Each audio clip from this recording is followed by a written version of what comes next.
Rain Ionic Vision е програматор за автоматично поливане, който се монтира на открито под навес, беседка или друго защитено място в градината. Захранва се от електрическата мрежа, а вградената батерия запазва всички настройки при спиране на тока.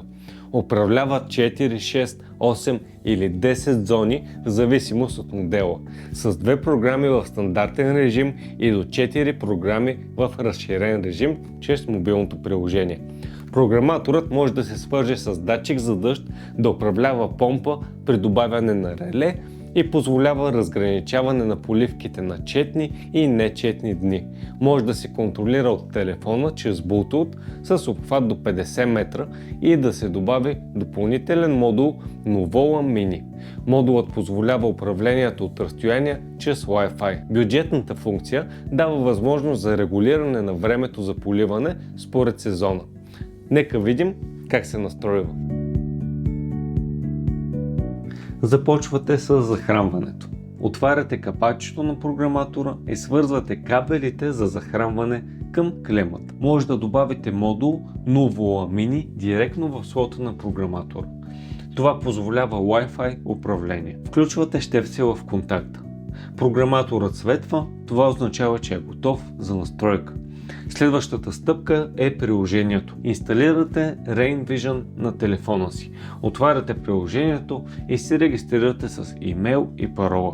Избирате български език. Натискате бутона добавяне и изчаквате програматорът да се появи на екрана.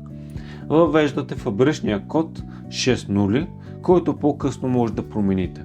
Важно е да знаете, докато устройството е сдвоено с този телефон, не може да бъде сдвоено с друг. През бутона добавяне откривате устройството Nuvola Mini. Избирате го и откривате другите прилежащи устройства. Например, датчик за дъжд. Така може да управлявате програматорът и модулите през Wi-Fi. Програматорът е в стандартен режим. На екрана виждате 3 бутона: програмиране, ръчно поливане и включване и изключване. Избирате програмиране и след това програма А. Първата стъпка е изборът на стартово време за поливане. Ако искате второ стартово време, настройвате друга програма по същия начин. Следващата стъпка е продължителността на поливане. Задавате времето за поливане за всяка отделна зона. В нашия случай използваме програматор с 4 зони. Избирате честотата на поливане на отделните зони. Определяте през колко дни да се извършва поливането според нуждите на растенията.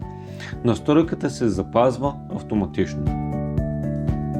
При нужда може да преминете в професионален режим. В менюто с настройки избирате смяна на програмиращ код и избирате Pro.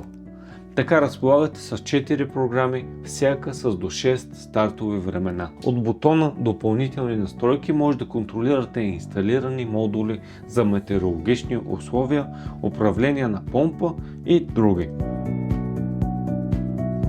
За ръчно управление избирате бутона Ръчно поливане от приложението или можете да го включите и изключите, като задържите 3 секунди бутона на корпуса на програматора.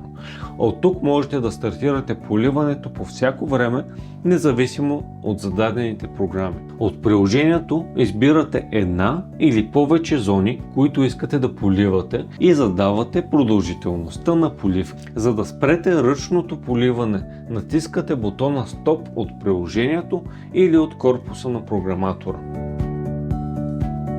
От главното меню избирате бутона Изключване или използвате бутона на корпуса.